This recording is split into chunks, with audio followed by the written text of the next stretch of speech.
فرمایا وَإِذَا سَأَلَكَ عِبَادِي أَنِّي فَإِنِّي قَرِيب، محبوب جب میرے بندے آپ کی بارگاہ میں آ کے میرے بارے میں پوچھے نا تو ان سے کہہ دینا میں ان کے قریب ہی ہوں، قریب ہی ہوں۔ دلیل کیا ہے؟ یہ جب بھی مجھ سے دعا مانگیں گے میں ان کی دعاؤں کو قبول فرماؤں گا، میں ان کے قریب ہوں، میں ان کے قریب ہوں۔ یہ جب بھی دعا مانگیں گے نا میں قبول کروں گا، میں ان کے قریب ہوں۔ اللہ تبارک و تعالیٰ کے بندے اللہ سے محبت کرتے، رب کی بارگاہ میں جھکتے، اس کو اپنے دکھ سناتے، اس کے پیارے محبوب صلی اللہ تعالی علیہ وسلم کا وسیلہ لے کے اس کے حضور حاضر ہو جاتے، پیشانیاں سجدوں سے روشن ہوتی۔ ہم نا ہر چیز کے لیے وقت نکالتے ہیں، ہر چیز کے لیے، لیکن عبادت کے لیے وقت نہیں نکالتے۔ ہر شے آباد ہے، ہر شے، ہماری فیس بک بھی آباد ہے، واٹس ایپ بھی آباد ہے، ہمارے ٹویٹر بھی آباد ہیں، ہماری ہر چیز آباد ہے۔ سب سے کم آباد ہمارا مصلی رہ گیا ہے، سب سے کم۔ وہ لوگ اب ڈھونڈنے سے ملتے ہیں جن کی بغل میں مصلی ہوتا تھا۔ میرے بھائی آپ کتنا کو دنیا کے پیچھے بھاگو گے تھکا دے گی، کتنا دولت کے پیچھے بھاگو گے تھکا دے گی۔ آپ جب اپنی زندگی میں جمع تفریق کرو گے نا تو مرتے وقت احساس ہوگا کہ سارا کچھ تو لوگوں کے لیے کیا، اپنے لیے تو کر ہی کچھ نہیں سکے۔ اور ہم عبادت کے معاملے میں بہانے بازی بھی کرتے ہیں۔ ہم کہتے ہیں اوہو رزق کمانا بھی تو عبادت ہی ہے نا، تو میں حلال روزی کے لیے جا رہا ہوں، یہ بھی تو عبادت ہے نا۔ میری طرح کے لوگ کہہ دیتے ہیں کہ میں سویرے اٹھ کے مدرسے میں کچھ اسباق دیکھتا ہوں تو یہ بھی تو عبادت ہے، میں بیان کرنے کے لیے مطالعہ کرتا ہوں تو یہ بھی تو عبادت ہے نا، اتنے لمبے سفر کر کے ملک میں دنیا میں گھومتا ہوں تو یہ بھی تو میں عبادت ہی کر رہا ہوں۔ اب اسپیشل نفلوں کے لیے وقت کس طرح نکلے، اسپیشل کر کے تسبیح میں کیسے چلاؤں، میں سارا کچھ ہم بہانے بنا لیتے ہیں نا۔ میرا سوال یہ ہے کہ یہ ساری باتیں صحابہ کو، نبی کریم کو، دیگر لوگوں کو بھی تو پتہ تھی نا، لیکن آپ غور تو کریں 23 سال حضور کو وقت ملا، مختصر وقت ظاہراً تبلیغ کرنے کے لیے، پوری دنیا میں دین بھی پھیلانا ہے۔ گھر میں 11 ازواج ہے، 4 بیٹیاں ہیں، ان کی اولادیں، سارے کام کاج بھی دیکھنے، لیکن سیدہ طیبہ طاہرہ حضرت عائشہ صدیقہ رضی اللہ تعالیٰ عنہ فرماتی ہیں سارا دن تبلیغ کرتے، ہر غلام کے دکھ سنتے، گھر میں آتے تو اپنے گھر والوں کا خیال کرتے، کام میں ہمارا ہاتھ بٹاتے۔ قربان جاؤں، کہتی ہیں زمانہ سارا سو جاتا لیکن آمنہ کے لال مصلی بچھا لیتے۔ دنیا سو گئی، ساری سب سو گئے، جو خدام تھے، وہ جو غلام تھے وہ سو گئے۔ صحیح مسلم میں لفظ ملیں گے، سیدہ پاک فرماتی ہیں او میرے نبی کے غلاموں، میں نے یہ رنگ بھی دیکھا ہے کہ حضور نے اتنا کھڑے رہے، اتنا قیام کیا، اتنا قیام کیا کہ مقدس پیروں میں ورم آ گئے، سوج گئے پیر، اتنے بڑے۔ دل پہ ہاتھ رکھ کے نہیں بتا سکتا کہ میرے کبھی نماز میں پیر سوج گئے، کوئی نہیں بتا سکتا۔ بچوں کی روٹی کماتے تھک گئے بات الگ ہے، ہم سیر کرنے گئے تو تھک گئے بات الگ ہے، لیکن عبادت میں یہ بھی تو مسلم شریف ہے نا، یہ بھی تو دین ہے نا، یہ بھی تو حضور کی سنت ہے، یہ بھی تو وہ چیز ہے جو کریم کی آنکھوں کی ٹھنڈک ہے۔ سیدہ فرماتی ہیں پیروں میں ورم آ گئے، اور ساری رات ہی حضور نے نماز پڑھی اور ایک ہی آیت بار بار دہرائی۔ مسجد نبوی میں بلال حبشی نے فجر کی اذان دے دی اور حضور ابھی مصلی پہ تھے، کریم فارغ ہوئے، میں نے عرض کی یا رسول اللہ صلی اللہ علیہ وسلم آپ کے تو صدقے اللہ اگلے پچھلوں کے گناہ معاف کرے گا، تو آپ اتنی آہوزاری کیوں فرماتے ہیں؟ آپ تو شفیع ہیں، آپ تو انبیاء کے امام ہیں۔ تو حضور نے فرمایا عائشہ تم نے گنوایا ہے نا میرے اللہ کی مجھ پر کتنی رحمت ہے، افلا اکون عبدا شکورا، فرمایا اگر اس نے اتنی نعمتیں دی ہیں تو کیا میں اس کا شکر گزار بندہ نہ بنوں، میں شکر گزار بندہ نہ بنوں اس کا؟ پھر اگر اتنی نعمتیں اس نے دی ہیں، مجھے اتنا نوازا ہے، تو پھر میں اس کے سامنے سجدے نہ کروں؟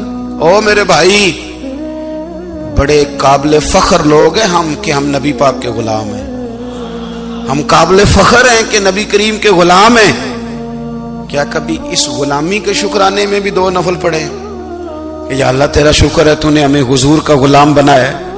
یاد رکھیں کہ اپنی روحانی زندگی کو آباد کریں، استغفار پڑھیں، تسبیحات کریں۔ حضرت عبداللہ ابن عمر رضی اللہ تعالیٰ عنہ حضرت عمر کے صاحبزادے، مکہ مکرمہ میں ان کی قبر ہے۔ میں نے جب انہیں پڑھا تو مجھے ان سے بڑا پیار ہو گیا، لیکن آپ کو پتہ ہے وہاں جا کے کسی شخص کا مزار تلاش کرنا یا پوچھنا ایک مشکل کام ہوتا ہے۔ تو ایک دفعہ میں مکہ شریف میں حاضر تھا تو ایک گاڑی والا ڈرائیور مجھے کہنے لگا کہ مولانا میں آپ کو جانتا ہوں، مجھے آپ سے محبت ہے، ایک بات بتاؤں آپ کو؟ میں نے کہا بتاؤ۔ کہنے لگے حضرت عبداللہ ابن عمر کی قبر دیکھنی ہے۔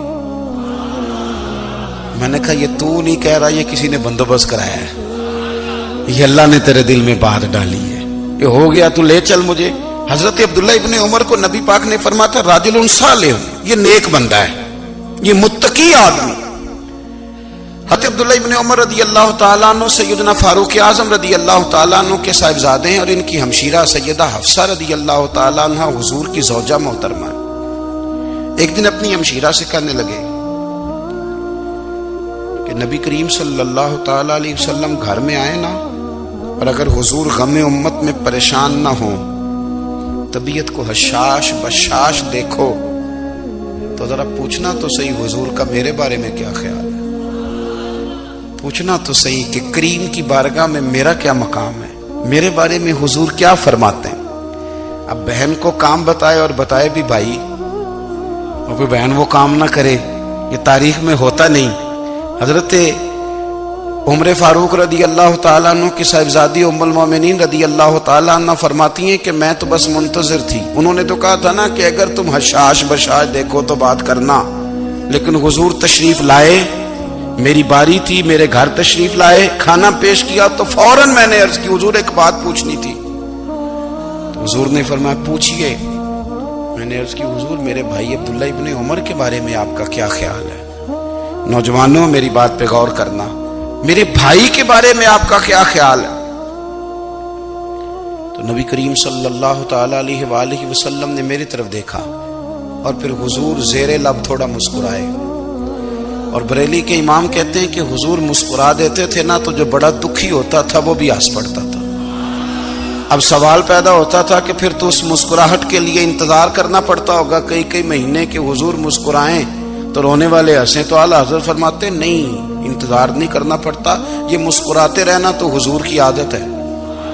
جس کی تسکین سے روتے ہوئے ہنس پڑے اس تبسم کی عادت پہ لاکھوں سلام۔ یعنی یہ تو عادت ہے حضور کی مسکراتے رہنا، اس کے لیے انتظار نہیں کرنا پڑتا۔ بھائیو آپ خیال رکھیں گے، غور کریں گے، حضرت عبداللہ ابن عمر رضی اللہ تعالیٰ عنہ کے بارے میں پوچھا تو سیدہ فرماتی ہیں کہ نبی کریم صلی اللہ تعالیٰ علیہ وسلم نہ زیر لب مسکرائے اور فرمایا حفصہ تیرا بھائی ہے تو اچھا، لیکن میں نے سنا ہے کہ عشاء کی نماز پڑھتا ہے تو فجر تک سویا ہی رہتا ہے۔ او نوجوانوں، 10 بجے تک سونے کی بات نہیں ہوئی، 9 بجے تک سونے کی بات نہیں ہوئی، 11 بجے اٹھنے کی بات نہیں۔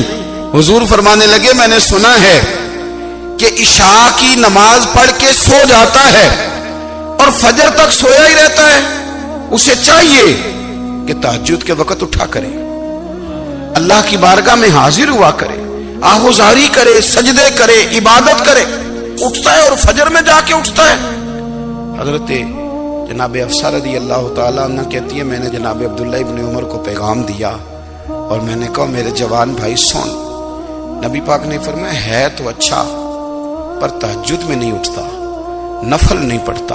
او میری ملت کے جوانوں، مزہ نہیں آ جاتا جب ساری دنیا سوئی ہو، ساری دنیا، اور بستر بھی گرم ہو اور نیند بھی پورا غلبہ کر رہی ہو، اور اچانک گھنٹی بجے دماغ میں، آنکھ کھلے، گھڑی پہ نظر پڑے، 3:30 4 بجے کا پیغام گھڑی بتائے، اور کوئی چڑھتی جوانی والا اٹھ کے وضو کرے، اور جب وہ مصلی کھول کے بچھائے تو مدینے والے محبوب کہتے ہیں کہ ہر نماز پہ رب ثواب دیتا ہے، اور جو اٹھ کے تہجد کی نماز پڑھے اسے دیکھ کے تو رب مسکراتا ہے، جو اس کی شان کے لائق ہے۔